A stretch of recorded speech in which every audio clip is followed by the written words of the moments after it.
Welcome to Not So Quiet on the Western Front, the podcast where we lift the lid, bust the myths, and explore the incredible history of the First World War.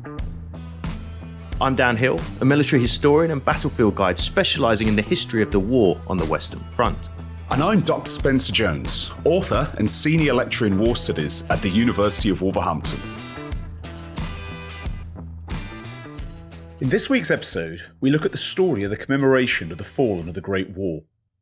Why was it such an unprecedented challenge? How was it accomplished by each major nation? And just what is the impact on the legacy of the Great War today? Well, hello Dan, always a pleasure to be joining you. And today's topic is one that's frequently been requested, in fact, by our listeners. I think it's a topic that speaks to us whenever we visit the Western Front, because we're confronted, of course, with the commemoration of these great battles, whether in the forms of monuments or perhaps most obviously the enormous cemeteries that dot the entire length of the Western Front. And many of our listeners, and thank you for everyone who's actually written to us or left us a comment suggesting a topic, quite a large number have requested something on the commemoration of the Great War, and particularly how it was organised and how it came about, because it's easy to assume that when the war began, there were these detailed plans in place to commemorate the losses of the war. But actually, that's not the case at all, is it, Dan? No, it's really not. And it's actually, if you think about it, it's a huge, and as you said in the opening there, an unprecedented problem. One thing that I think we've established over recent weeks when we talk about the story of the Great War, particularly the Great War on the Western Front, is its scale. The scale of the fighting amongst whether it's the Brits, the French, the Germans, the Americans later on, whoever it might be, is enormous. And as we've also established, the casualty numbers are enormous in the Great War. And this is really the story of when you get to almost the end of 1914, the start of 1915, the early months of trench warfare, because it's realised pretty early on at this point that there are a lot of guys getting killed. It's pretty much as simple as that. And there's also not many people counting them or doing, in fact, anything formal to try and recover those bodies, identify people, bury them in any kind of formalized fashion. And this becomes a really major issue. Somebody, and in fact, we'll come on to the gentleman in a second, looks at the situation and says, what's going to happen when this is all over? You know, where are we going to find those individuals? How are we going to find out what happened to Private Smith and Private Jones? It's a very good point, and it's in many ways a very good thing that it's realized so early, because, you know, without that, we'd be looking at a very different story of the Great War today. And just a point on what you said there, Spence, I think it's really important. And I think one of the reasons why this subject has been so popular is because what we're looking at today in terms of the commemoration of the Great War, those incredible cemeteries you see dotted up and down the Western Front, is really the only tangible evidence in many places that war had even passed that way.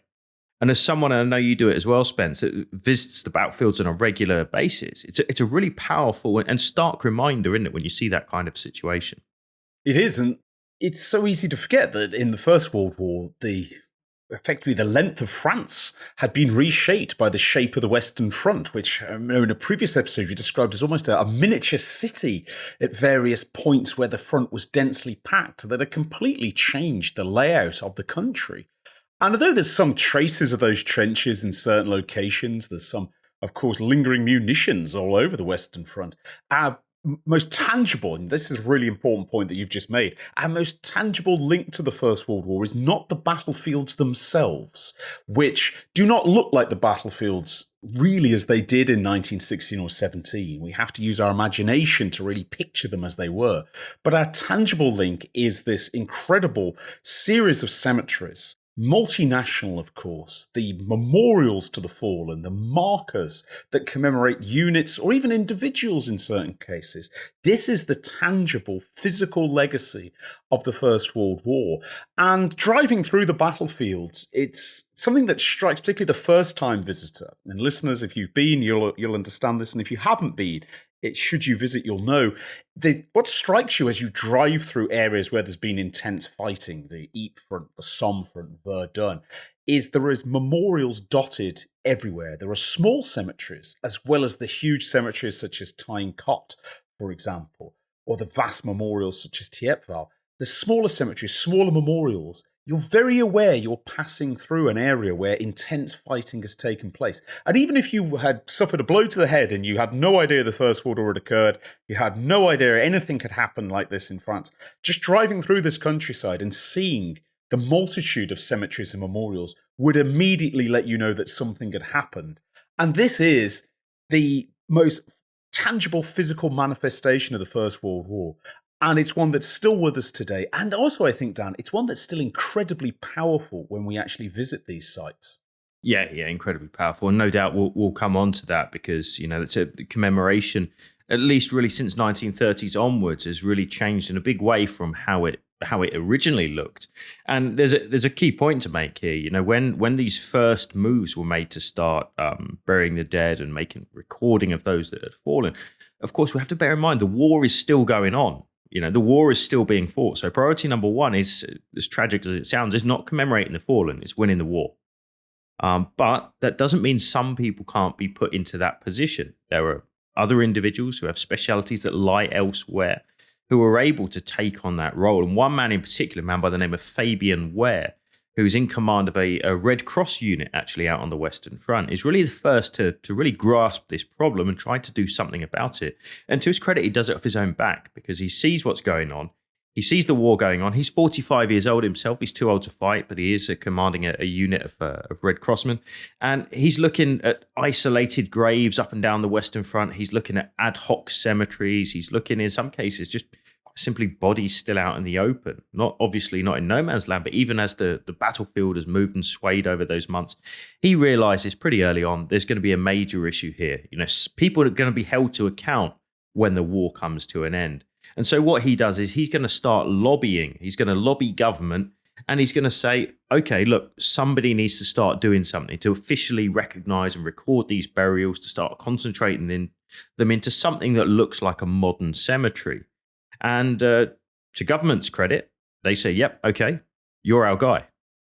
And Fabian Ware is actually going to originally take over something which is known as the Graves Registration Commission. And that's going to happen as of 1915. Eventually, it's going to expand in 1916 into something which is actually going to look after inquiries for bereaved families. As this task, or the reality of this task, gets ever larger, that's going to become the Directorate of Graves Registration Inquiries, or DGRE. And DGRE are going to be a really big, really the formation, at least from a British perspective, of what we're going to later come on to the Commonwealth War Graves Commission. In effect, their job is going to be pretty much anything to do with the burial, recovery, searching for, and ultimately the immediate commemoration of individuals who've fallen on the Western Front.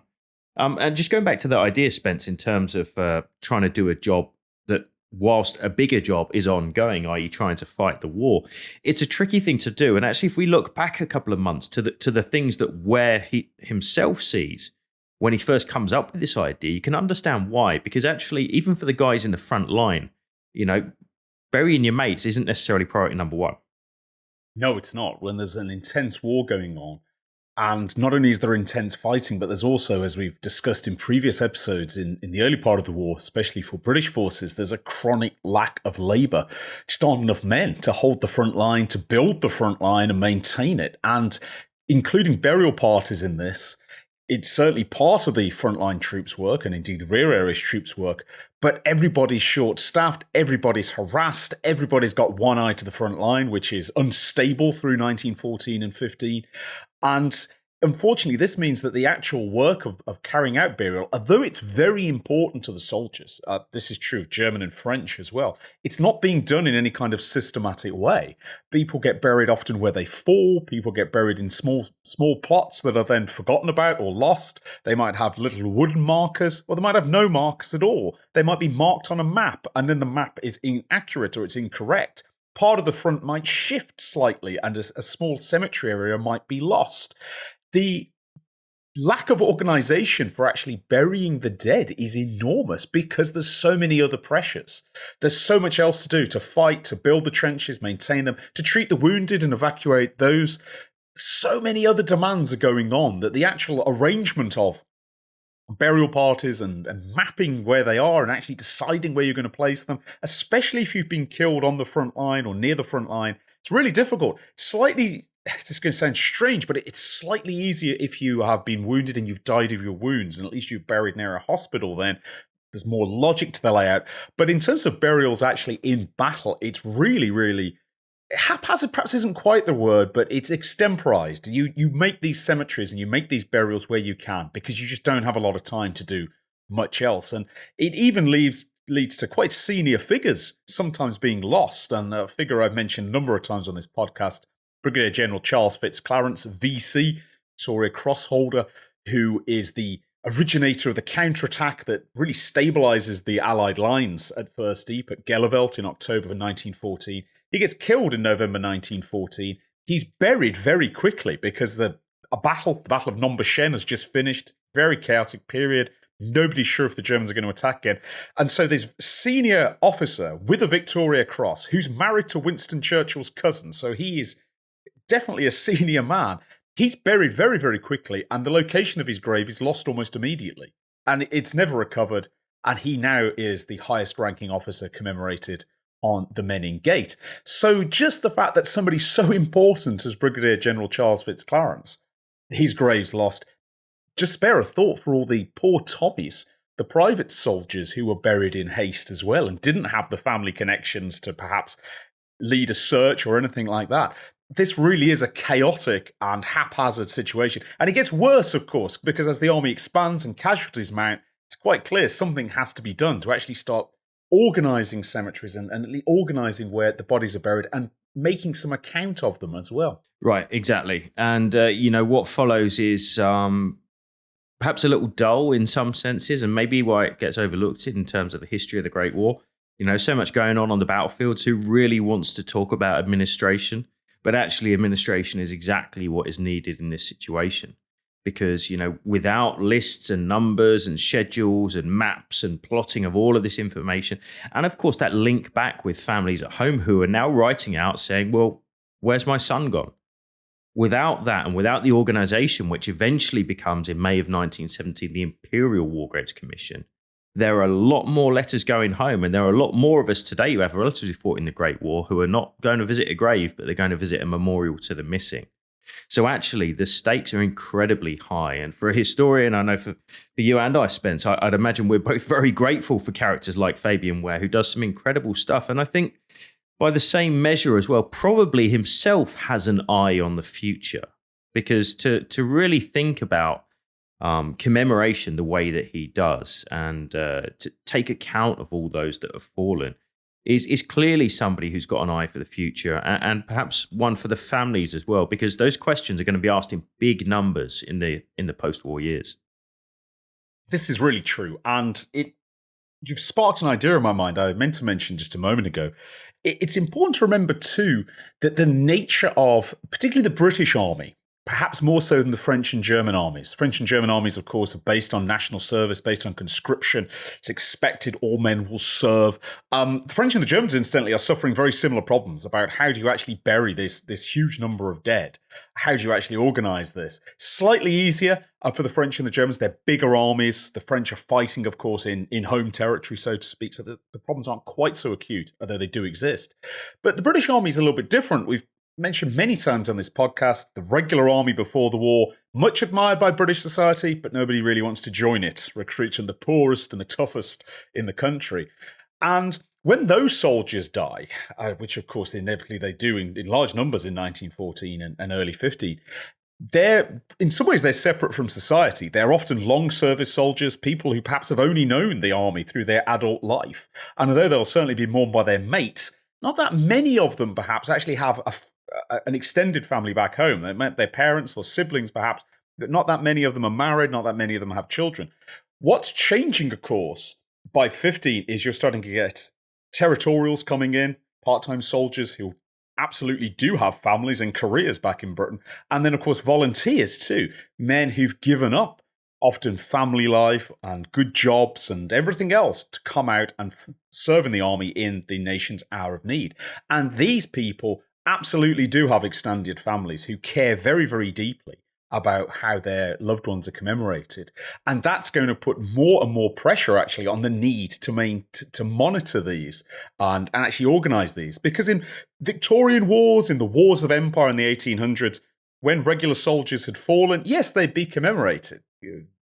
Africa, for example, is dotted with British war cemeteries from the wars of empire during the scramble for Africa. But it was not on anything like the scale that it is in the First World War. And it wasn't actually affecting British society in quite the same way. You know, the army was a distant thing. It was a distant concept. Soldiering was something that other people did, but not by 1915. Now the nation is in arms. And the idea that your husband, son, loved one might die and then he's got no grave, there's no way you can pay tribute to him, no way you can remember him, is a really powerful one in British society. Because, as I mentioned on previous episodes, Britain is not as openly religious as other societies in Europe in the First World War, but it is still a deeply Christian society. And being able to bury the dead and pay tribute to the dead, to honor the dead, to commemorate the dead, to have a place of mourning for the dead, is extremely important to British culture,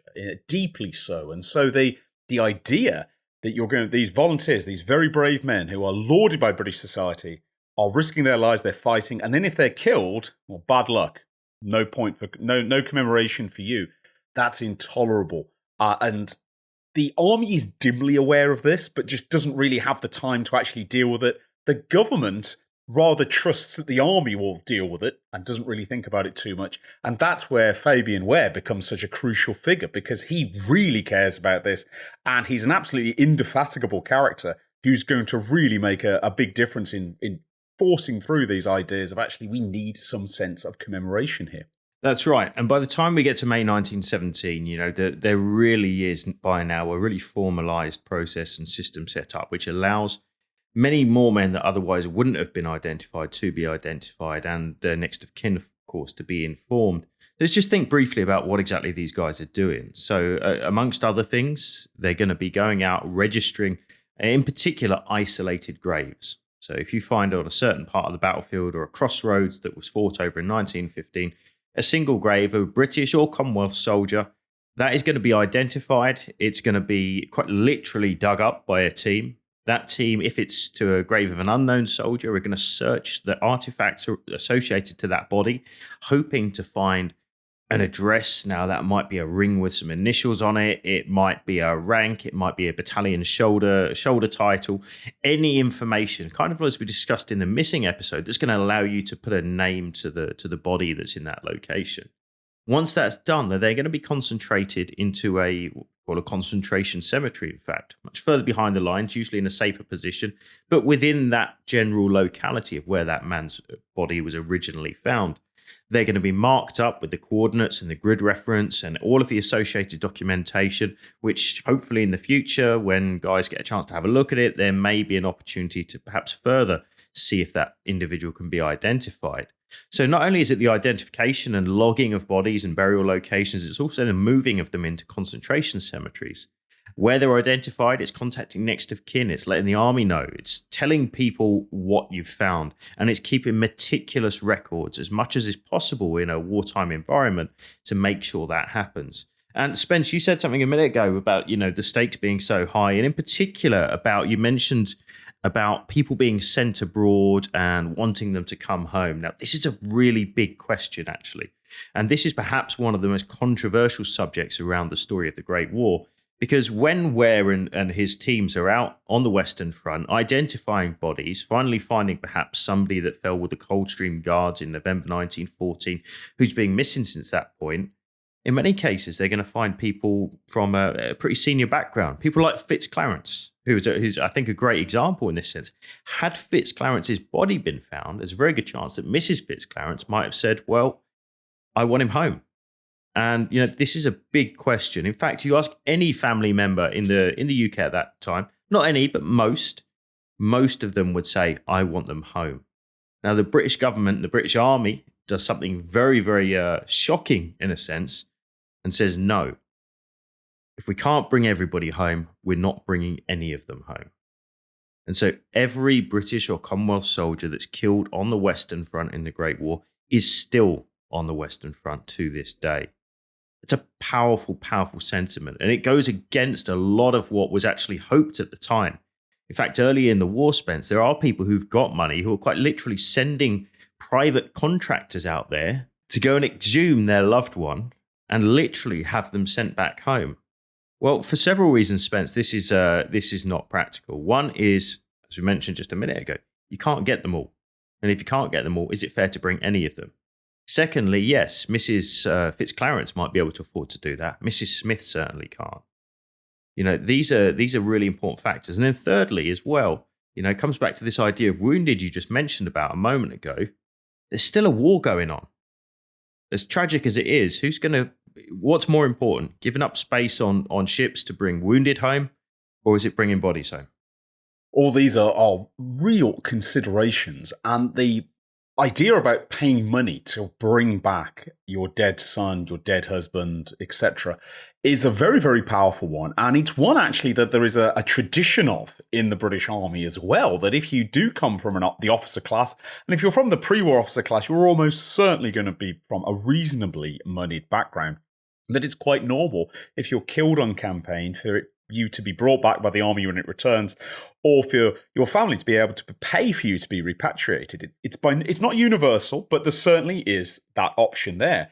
And when the war is raging, of course, and officers are perishing, many from very, very wealthy families, there's this expectation that, well, we should be allowed to do this. And it's a controversial point when it's decided that, no, in fact, all the soldiers are going to be unified, officers and soldiers will be unified in death, in the sense that they will remain in the nation in which they fell. But though I think that is, with hindsight, a century on, we can say that's the right decision, I think. And it's led to incredibly powerful memorials and incredibly powerful cemeteries that are still visited a century on by thousands of people. But at the time, this is far more controversial than we might expect, especially involving wealthier families, some of whom trace their lineage back centuries. I'm thinking of the Congreves, for example. I've mentioned before the Congreve family, one of the longest serving British Army families around, trace their fighting lineage back to the British Civil Wars of the 1640s. A Congreve is the inventor of the Congreve rockets, which are commemorating the American national anthem. There's still Congreves in the modern British Army to this day. And when William Congreve, who is the son of Walter Congreve, is killed, there's Walter, who is himself a senior officer, he's a general at the Battle of the Somme. He actually wants Billy sent back. He wants him sent home. But that isn't an option. And even for a senior figure who wants his son sent back to be in the Congreve family plot, such as it is, that's not available. And I think that decision to actually unify everybody, to not have exceptions, is the right decision, because it emphasizes too, and this is a point that is made by the government when it's facing some criticism about this, it's that these officers died alongside their men. And in death, there is nothing between them. They have all died in the same cause, fighting in the same battle. And indeed, it's even said in one particularly powerful speech, and I can't quite remember the politician who makes this speech, but he said he himself had been on the Western Front, he'd been wounded. I wish I could remember his name. Maybe we'll put it in the show notes. He gives a famous speech in about 1917 or 18, where he says, he's a wounded officer himself, he can't serve anymore, but he says, if I had fallen, the last place I would want to be is moved to a cemetery where I didn't know anybody.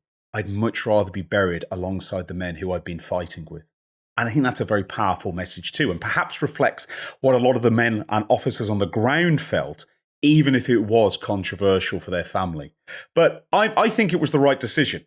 What do you think, Dan? It's a great question. And I suppose it depends in many cases on which part of the world you're from, actually, because decisions are not across the board made in the same way, partly for practical reasons, partly for financial reasons. So the Brits are unusual, in fact, if you compare them with other major nations who are involved.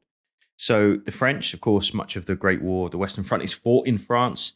They will offer repatriation. So, of course, the tradition in France, much like it is in the UK in the post-war years, is for loved ones to be able to go on a Sunday down to their local churchyard, visit grandma and granddad, and in this case, son as well, who's fallen in the Great War.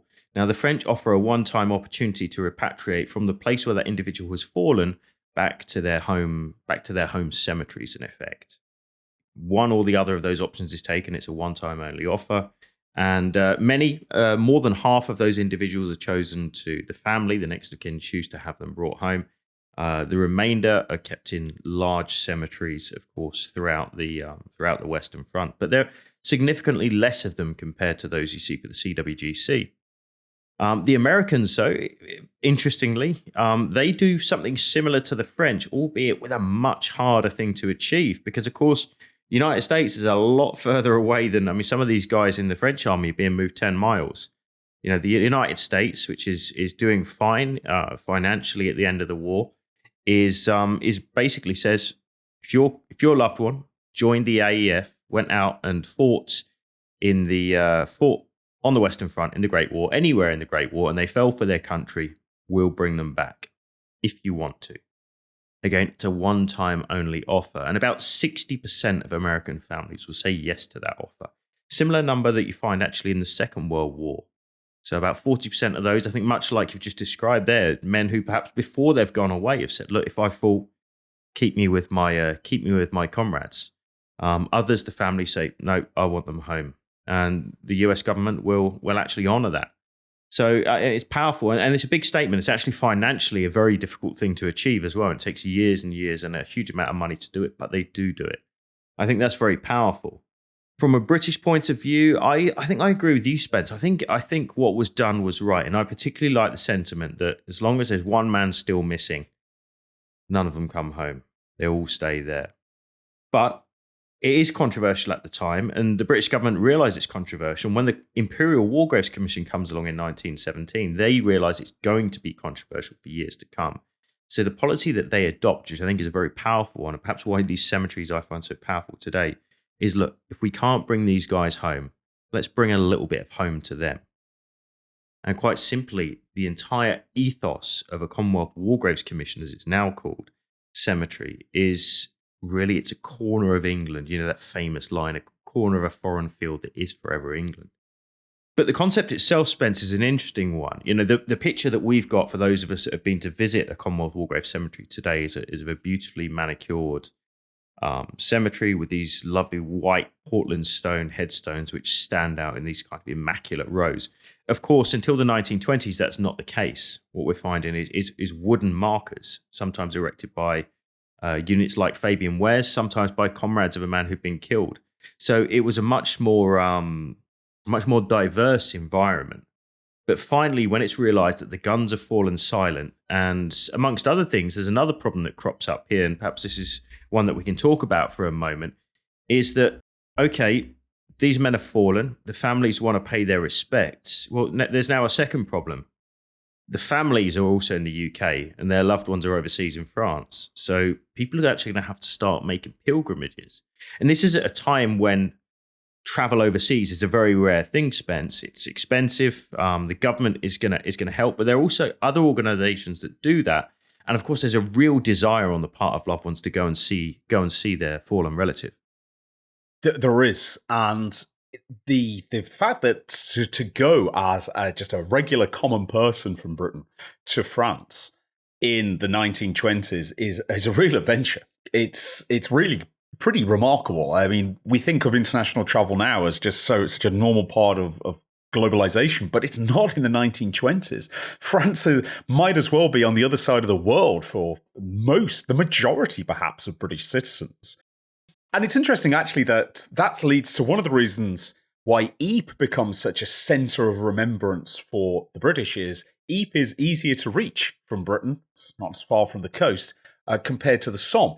And it's interesting that the Somme only becomes a central point, a central area for commemoration, really around about the 1960s onwards. In the 1920s and 30s, it's Ypres, which is the place where if you're going to pay tribute, that's where you tend to go. It's also, of course, where an enormous number of British and Commonwealth soldiers have fallen. So the idea of actually going out and visiting gives rise to what you might call a completely unknown form of battlefield tourism, which we tend to refer to now as pilgrimages. And what's fascinating to me, Dan, is that every combatant nation, with the possible exception of Germany, of course, has problems with commemorating its dead, It's been the aggressor. The French have some serious problems with the idea of Germany setting up very large-scale cemeteries in French territory. There's a lot of issues with that. But for the Allied nations, every Allied nation, aside from France, of course, organises some form of pilgrimage. And this, of course, includes coming across the Atlantic from the United States, from Canada, or even coming from the other side of the world, from Australia.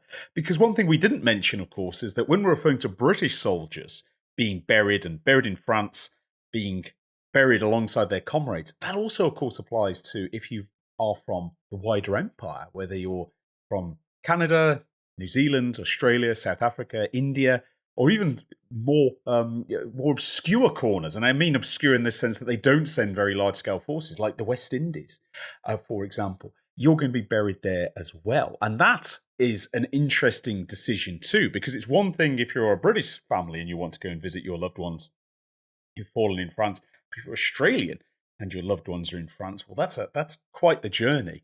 And yet people make it, sometimes through the auspices of charity organisations, or usually, in fact, through the auspices of charity organisations, which tend to organise larger scale tours, sometimes individually, if they actually do have the means or methods. But there's clearly a real need for literally thousands of people to travel from around the English-speaking world to go to France to honour the fallen. And in the 1920s, as you said, Dan, the memorialization is still ongoing. The Menin Gate isn't open until 1927, I think. Thiepval isn't opened until the 1930s, and you're building these cemeteries as it's going along. The battlefield's being repaired and cleaned up at the same time as well. And crucially, people are still looking for bodies as the battlefield is being cleared up, and that's a fascinating story in itself. It is, and it's one that we covered a little bit in the missing episode, but of course it's definitely worth mentioning here. You know, there were in the 1920s hundreds, if not thousands, of bodies found each year, and so the story of the fallen of the Great War was evolving on a yearly, weekly, monthly basis in many cases.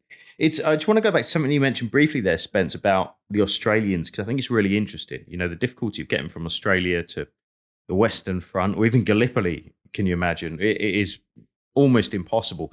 But so one thing that the Australian and New Zealand governments both offer is to have somebody there take a photo of their loved one's grave and have it sent out free of charge to them, which I think is very powerful.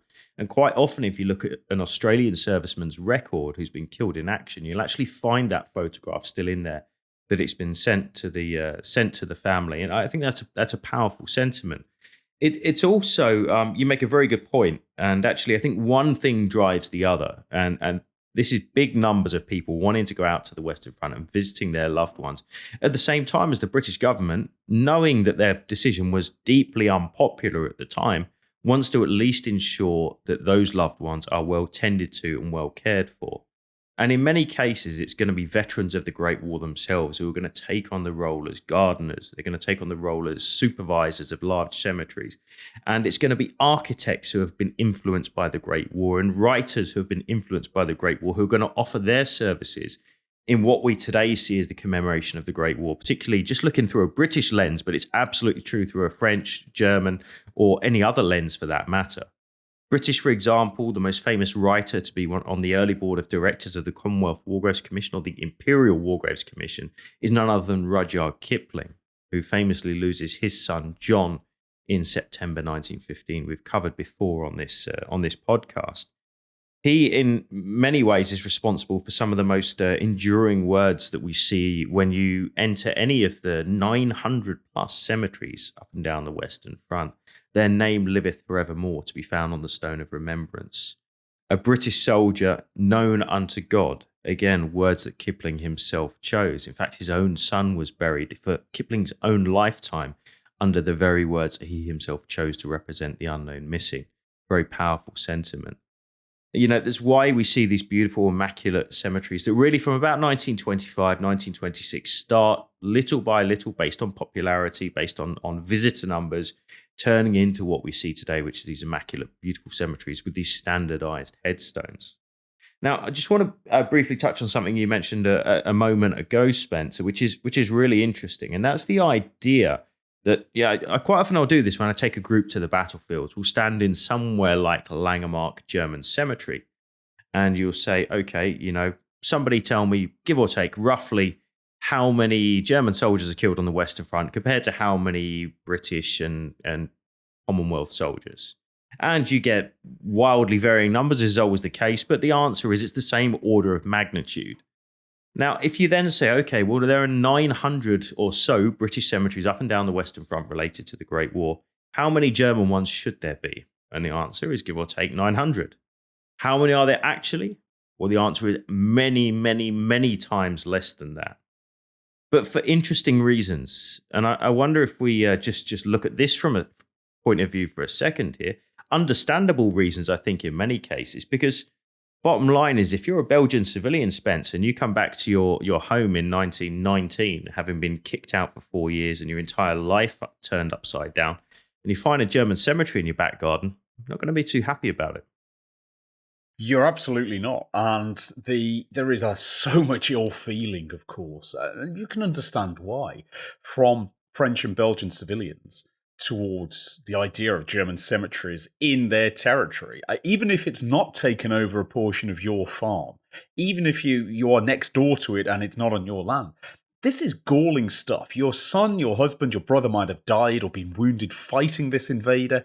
And let's not forget, an issue we haven't discussed on the podcast yet is the Germans forcibly evict tens of thousands of French and Belgian civilians, either moving them out of the area because they want to build defences, or indeed moving them to Germany to serve as forced labour. It's not a unique feature to the Second World War. It actually occurs in the First World War as well, and it's pretty grim stuff. If you're picked, particularly if you're in Belgium or occupied France and you're an able-bodied man and you get picked by the Germans to be sent back to be part of their labour force in Germany, you're effectively an indentured servant who works really for food only, and you are worked incredibly hard.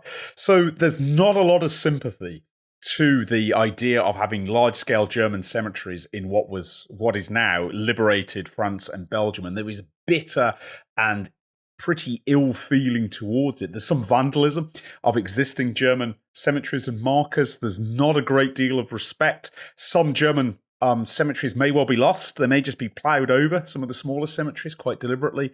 It's a very evocative and it's a very emotive issue. And of course, it actually becomes very evocative and emotive again 20 years later, because of course the German army occupies this same area of territory again. So in fact, German cemeteries are being moved around as late as the 1950s. The issue is so complex, and in some ways it's remarkable that there's still large-scale German cemeteries on the Western Front, and they're still beautifully maintained in most cases, and still attract visitors. They do indeed. A couple of places that I've been to just very recently, and actually noticed a change in recent years, and I think this has really been over the last 10 or 15 years. We'll maybe come back to this, the reason why, at the end of this episode. But I just want to give an example of the disparity in numbers that we find here. If you look, for example, at the Somme region of France, there are officially 410 Commonwealth War Grave Commission sites, which range from enormous multiple thousands of burials in the same place to just a handful. But there are 410 of them.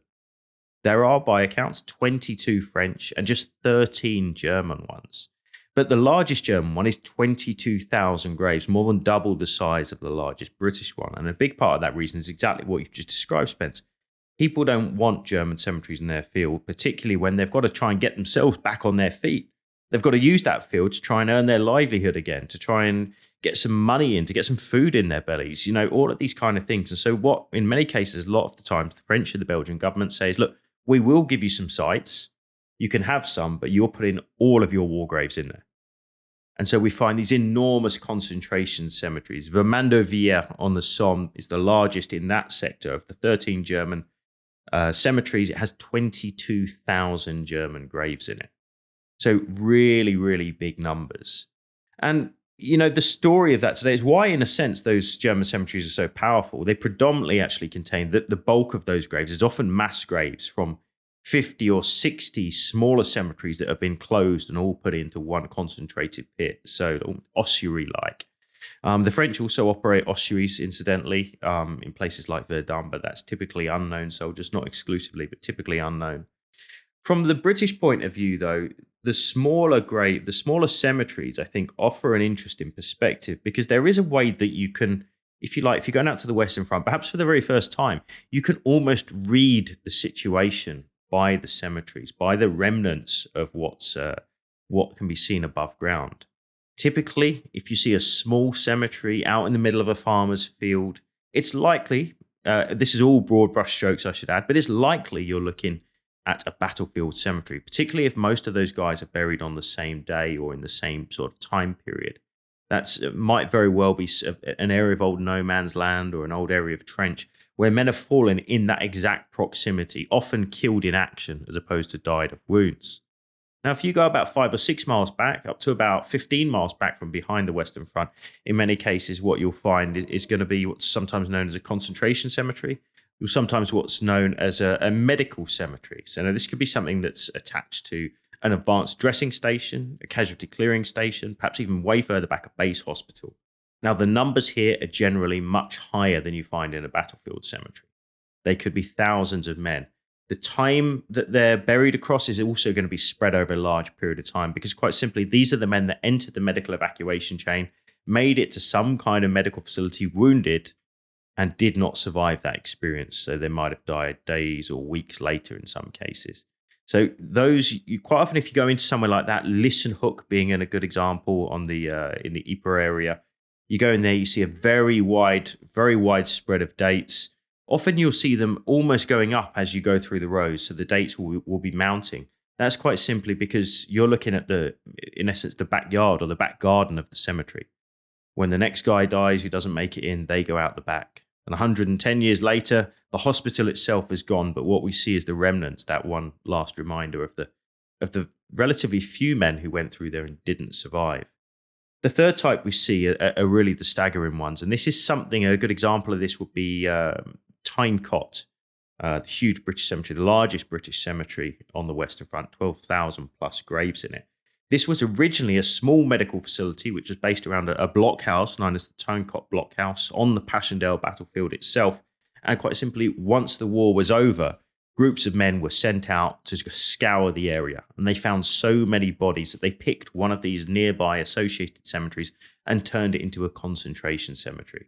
So that's why we have 12,000 fallen of the Great War, most of them who were recovered years after the war. And for that reason, most of whom remain unknown. So you can read cemeteries in a sense. That's what I love about visiting British sites in particular. There's also one really powerful thing about British sites, and that's individual headstone, Spence, that I know all of us find extraordinarily powerful when we go and visit. And that's the fact that you can have an epitaph there, a message from across time, specifically about the man or the individual that's buried there. This is, I think, one of the things that makes, amongst many others, it's one of the things that really brings out the emotion, I think, of the British and Commonwealth cemeteries, in comparison to the German and French cemeteries, where your name and your unit that when you fell is recorded. There's no epitaphs, whereas British and Commonwealth soldiers do have epitaphs, and this, I think, brings home that these men were somebody to somebody. Now, in some cases, the epitaph is chosen from a series of templates that were offered and that were available if you had nothing to say, or perhaps there was no family who had anything that could offer. There was no family to give you an epitaph. They couldn't be found or contacted. But if there was an option for the family to actually choose their own epitaph. And some of them are just incredibly powerful. And what I find fascinating is, and it could be no other way, in a war of such scale with so many dead, so hundreds of thousands of dead, the epitaphs range so widely from family members who are clearly very bitter about what's happened. There's some truly agonizing comments about losing sons, husbands, brothers, to those who are reflective, who talk in religious terms about the loss of their loved one, to others who see it in terms of courage and bravery and see this as a noble and a worthy sacrifice, down to those, and these I think are the most powerful, usually parents who just simply miss their son. And it makes you realize that in these enormous cemeteries with thousands of headstones, it's possible to become lost in this galaxy of pale stone But when you read the epitaphs and when you see that, you're given almost a window into what this meant to this man's family a century ago. And it's unique, and to me, Dan, it's unbelievably powerful. I've lost count of the amount of times I've walked through cemeteries reading epitaphs. And just, every now and then, one of them will just stop you in your tracks as you're walking. Two in particular spring to mind that I'll just share briefly. One of them, I think they're different ends of the spectrum as well, kind of highlights what you've been saying there. One of them is found in Listenhook Military Cemetery, that medical evacuation cemetery, just behind the Ypres salient. And it's clearly bitter in some senses, but I think a powerful, and it stands the test of time as a comment. And it says, sacrifice to the fallacy that war ends war. That's a very powerful statement to put on a loved one's headstone. And the other, from memory, is at Pozieres New British Cemetery, which is down on the main road running across the Somme. And it's a young Australian soldier who clearly was of a British birth, but ends up serving with the Australians. And and this is probably the most powerful one I recall seeing. It always gets me, and I always go and visit it when I go to the battlefield. And it quite simply says, just a brave English boy who did his duty, who's so dearly missed by his mother. That really, for me, sums up a huge amount. And it's what I love about Commonwealth War Graves cemetery headstones. Incidentally, the Americans do start doing that. They do start offering epitaphs, and you do find them in rare occasions on the rear of a headstone on the Western Front. I remember a few that I've seen fairly recently on the Somme. I believe also the New Zealanders do not. I think amongst Commonwealth nations are the only guys that do not offer an epitaph. But that being said, you will find blank spaces. And this is one of the controversial aspects related to this story. In many cases, you'll find known soldiers buried with no epitaph at all. And a couple of things could have happened here. So we know from records that the Commonwealth War Graves Commission did reach out to family members. Somebody would quite literally come and knock on your door if the letter hadn't reached you, but they'll only ever go there once. And the question that is asked when you get there is, we're finally putting your son's headstone up. It might be 1926 or 27. Would you like us to add something? Well, most people would say yes, except when you consider they were charged by the letter to do so. Now, this has been a really hot topic for a while, and in fact, there's still a controversy about it today. Our latest thinking and understanding of this is that a lot of people simply couldn't afford it, and therefore they would have gone with only RIP, 3 letters, and been charged those 3 letters. Or they would have said, no, look, simply I can't afford it, or we don't want to put anything down. There was then a huge outcry about people saying, well, hang on, you took our sons over there, they died, you didn't bring them back, and now you're telling us we have to pay for the privilege of having a few words on the headstone. Understandably, and I think rightly, this becomes a really big deal in the UK, to the extent the Imperial War Graves Commission says, you're right, it's not on, we're not going to charge you, government's going to foot the bill, and it's all worked out. As far as we know, nobody is ever charged to actually pay for a headstone inscription. But what's really tragic about this is nobody goes back to those people that said no in the first place and says, oh, it's free now, do you want something on there this time? It's a really big deal, Spence. And I think the general mood in the UK in the 1920s is interesting in terms of the story of commemoration. You've studied this period to a huge degree. What's your feeling about the general feeling in the UK and abroad, for that matter, about this time period when it comes to this story? I think there's a number of threads really to pick out with this. One is just the scale of it is overwhelming. It's so vast that there's not even a cultural memory of war on this scale, with the possible exception, actually, in the United States, where comparisons are drawn to commemorating the dead of the American Civil War. But in Europe, there just isn't really anything to draw upon. Even things like the Franco-Prussian War and the Crimean War, they're either so long ago they don't really leave much legacy, or the Franco-Prussian War, as bloody as it is very small scale in casualty terms compared to the First World War. So culture has to process this. This is an absolutely revolutionary, epoch-shaping event. Nobody quite knows exactly how to absorb it. And in the midst of all this, you have lots and lots of contrasting ideas. People who just want to go back to forget it all and get back to in inverted commas, normalcy as fast as possible.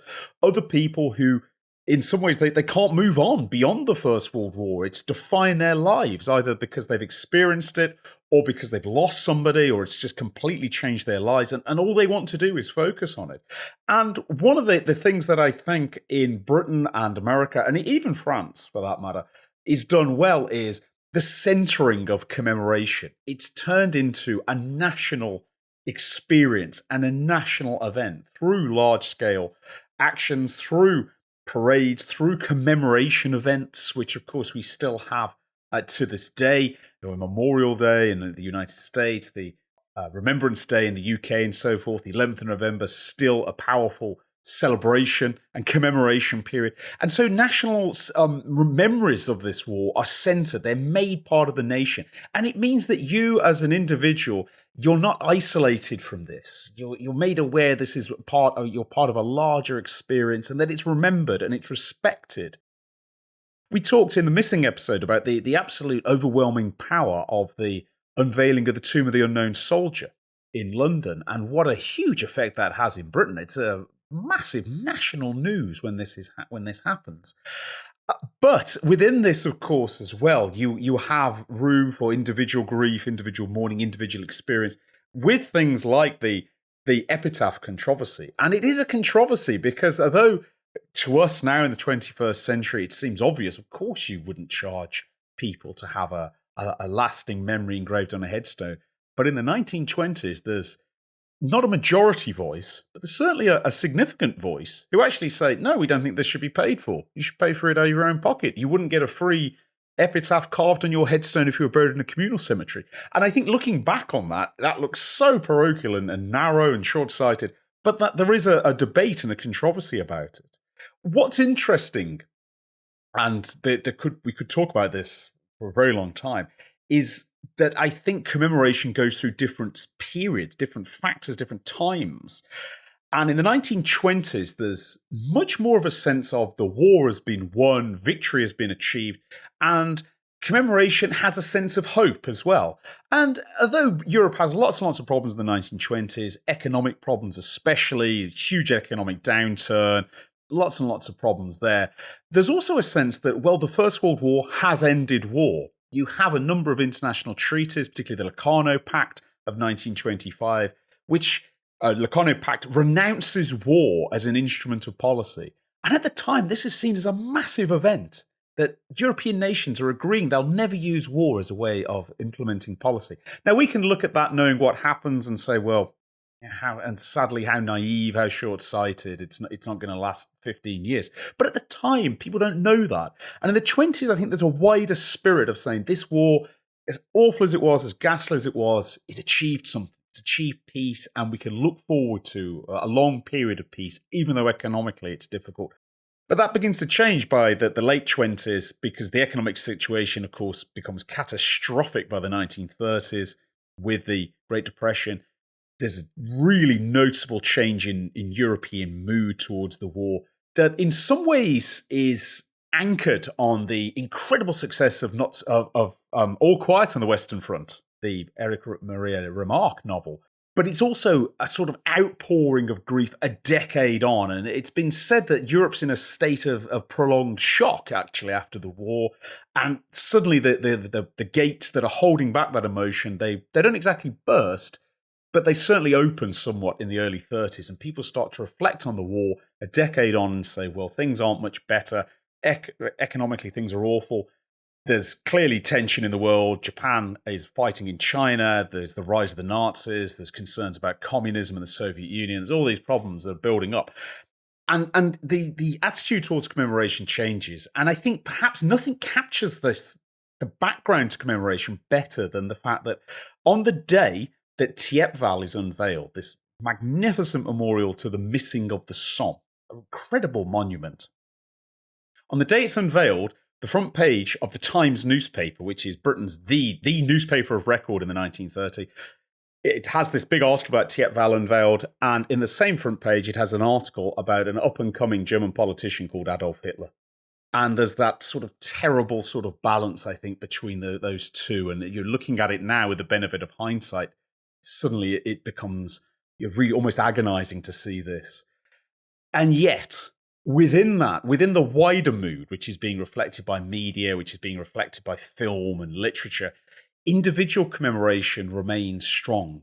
There are still families visiting their loved ones in the 1930s. And of course, there's an uptick despite the economic conditions, despite the downturn, there's actually an uptick in visitors to the Western Front in the 1930s, particularly the late 1930s, actually. By then, you're looking at 20 years after the war. The cemeteries, of course, have changed. If you'd gone out in the early 20s, they'd be unrecognizable how they look in the late 1930s. There are still people who, whatever the wider nation may think of the war, whatever the international situation may say, there's still those who just want to go and pay tribute to lost loved ones. And now, by the 30s, of course, they have the opportunity to do so. The battlefield largely cleaned up by the late 1930s. Tragically, of course, French agriculture finally reaches its pre-war production levels around about 1938-39, just before another war begins. But the cemeteries, of course, by then are glistening and gleaming and looking spectacular. And it's interesting, actually, there's some accounts of journalists who've been out perhaps in the 20s and have seen the cemeteries appearing, comparing them in the late 1930s and recognizing even then, with the war still very much in living memory, that these are something really special. These are an incredibly fitting memorial to the sacrifice that's been made. And tragically, of course, there's a lot of interest in this in the 30s. And a lot of people say nobody could possibly go to a war again having seen these cemeteries and seen the sacrifices. Of course, history does not bear this out. But the fact that there are more pilgrims from Britain to the Western Front in the 1930s and the 20s, I think, speaks a lot about the need to commemorate and the desire to do so. Yeah, it does. And, just a couple of years later, 1940, it actually doesn't really change much in terms of pilgrimages because people still do attend the battlefields. People still do attend cemeteries.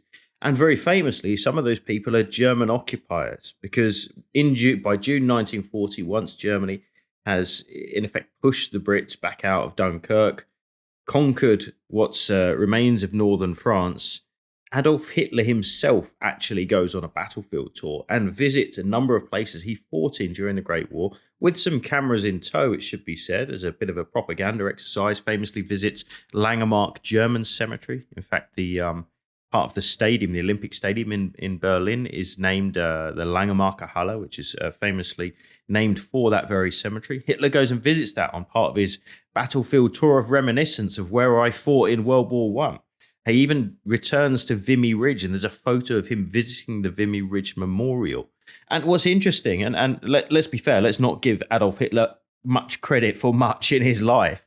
He actually does not do and does not condone any kind of misbehavior towards Commonwealth, American, French cemeteries post the capture of France in 1940. He goes and visits Vimy Ridge Memorial, various other places. And in a sense, that sets the tone, I think, for the wider story between 1940 and 1944, when much of this area is under German occupation. Interestingly, a lot of the cemetery staff of the Commonwealth War Graves Commission at that time are actually allowed to stay and continue to tend graves, despite many of them being British First World War former combatants. That is quite a powerful statement in itself. What's interesting, and I don't know whether you know this, Spence, and I'd love to know if any of our listeners do. This is one of the well-told stories that you sometimes hear on the battlefield guiding circuit, is the idea that actually downed British airmen were told to head towards the nearest Commonwealth War Graves Cemetery because they were told that's where they would find or be able to make contact with the local resistance. I don't know. I've heard it. I've not independently researched it myself, but I'd love to find out. But what I do know is there certainly are incidents, including a famous one at Serre Cemetery number 2 on the Somme, where the resistance would use that cemetery to store weapons and there was a famous spot on the rear wall where there was a removable brick that messages were left in it. So these places do continue to thrive even during the Second World War period. Now, of course, there is an end to the Second World War as well, and one of the main contributions to that is it exponentially adds to the numbers of those already to be commemorated out in France. And today, the Commonwealth War Graves Commission alone, just the CWGC, looks after around the globe 1.1 million graves 23,000 locations across 150 countries. It is an enormous undertaking, and it's mirrored by the French, who do incredible stuff with their Mémoire des Hommes network, the Germans, who do things differently with the VDK. I'm just come back to that in a moment, but famously as well, the Americans and their overseas cemeteries are looked after by the ABMC, the American Battle Monuments Commission. And I don't know, Spence, whether you and I on the Battlefield Tour visited an American cemetery together before, but they are utterly immaculate. I've never seen anything like it. The amount of money and time and effort and dedication that goes into keeping those places in pristine condition is just unreal. It truly is. And we have actually visited an American cemetery together on one of our Battlefield tours. We were down at Bellow Wood and we arrived late and it was closed. Yes. That's right. I forgot about that. So we failed to gain entrance, but it looked nice from outside the gates, though. It did. It looked stunning from outside the gates, and so we could sit at the battlefield, but we couldn't actually enter the cemetery. But I have been to American cemeteries on other occasions, both First and Second World War, and they really are stunning. I mean, the visuals of the layout, the pristine, absolutely pristine condition of them, and I would say spare a thought as well for the war cemeteries of other nations. And one thing, if I might be allowed to just express a little bit of a personal opinion here, is certainly on social media, there are those who like to find the one grave in a Commonwealth War Grave cemetery that is a bit run down or is a bit overgrown. They do exist. And then try and extrapolate this and say, oh, the Commonwealth War Graves Commission is doing a terrible job. They're not looking after this. Now, that's not to say that you don't want that grave cleaned up, but I think the scale of the organizations across the nations, French, German, British, American, the scale of the job that they have, and the Commonwealth War Graves Commission in particular, because it has war graves not only in France and Belgium, but across the globe, including in some cases in active war zones, which it tries to maintain, is absolutely spectacular. And yes, of course, we all want to see these graves immaculate. We want to see the cemeteries as in the best condition they can be. But I think sometimes there are those who get carried away by seeing a post on social media of a single dilapidated grave and assume, oh, nobody's looking after these. And occasionally it seeps into the press and so forth. But in fact, I think that the work that is done by all the nations to honour the war dead and maintain these cemeteries is absolutely spectacular. And for those of you who've not had the opportunity to see these, I will go so far to say that the larger ones really have to be seen to be believed. The power of seeing these cemeteries and experiencing them, seeing the epitaphs, just walking amongst the headstones, seeing the ages of the soldiers and so forth is incredible. And it's not lost. I don't think it's lost any of its power in the intervening century. Joe, what I love, just reflecting on this as we get to the end of this episode, and one of the things I really love, particularly about British cemeteries, British and Commonwealth, we should remember, is that these places, they're not designed to be morbid places that are sterile and full of death and sadness, which of course in some senses they are, but they're designed to be living, breathing environments. And one of the pictures that I always have in my mind in the 1920s is that the fact that family members who were taken out to the Western Front were encouraged to go and visit dad or uncle or brother or son is not that they were encouraged to go and visit and then leave. They were encouraged to visit and then stay. They were encouraged to take a picnic blanket and a bottle of wine, a bottle of plonk, as the old Tommies would have called it, sit down at dad's grave, have their sandwiches, enjoy the sunshine on a summer's day, use the shelters on a raining day, which have been provided exactly for that purpose, but just be there and breathe some life back into those environments. And of course, I've never got a chance to see it. Very few living people will have done, but I'd imagine going back to those cemeteries in the 1920s or 1930s, walking in somewhere and seeing 50 families around a number of headstones throughout the cemetery, and still, even though the somber moments, that the sound of children laughing and people just going about their business, I think it's a really powerful thing for me. And I think perfectly fitting. I'm sure the lads that are buried there would have loved that kind of thing. And it's just that for me encapsulates the idea. And I think the premise behind commemorating the war dead, time has passed on. Okay, it's not children anymore that are visiting cemeteries, but it's grandchildren or great-great-grandchildren But, my personal appeal for those of you guys listening here who've never been to a cemetery, no matter what nation you're from, or no matter which nation is closest to you, which location is possible to reach, if you do have an opportunity, please do go, because it's a remarkable experience. And it's one that those men and women who are buried in those cemeteries, I'm sure, certainly would have appreciated. You've been listening to Not So Quiet on the Western Front, a Battle Guide production.